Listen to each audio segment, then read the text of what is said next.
ఉదయం 10:30 యాక్సిడెంట్ జరిగితే రాత్రి 8 అవుతున్న వారికి పోస్ట్ మార్టం చేయడానికి జహీరాబాద్ ఏరియా ఆసుపత్రిలో డాక్టర్స్ లేకపోవడంతో కుటుంబ సభ్యుల ఆందోళన గురిచేసింది.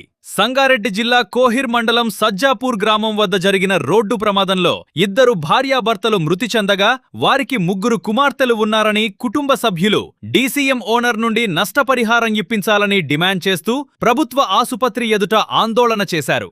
రోడ్డుపై వాహనాలు భారీగా నిలిచిపోవడంతో కోహిర్ పోలీస్ స్టేషన్కు వాళ్లను తరలించారు. కోహిర్ ఎస్ఐ వాళ్లపై కేసు కూడా తీసుకోవడం లేదని బాధితుల జహీరాబాద్ పోలీస్ స్టేషన్ ఎదుట ఆందోళన చేశారు. సోషల్ మీడియా వాళ్ళే మీరే సపోర్ట్ చేయాలి. ఎందుకంటే 2 ప్రాణాలకు విలువ లేదు. బండి ఎక్కించిన తర్వాత నుచ్చైన తర్వాత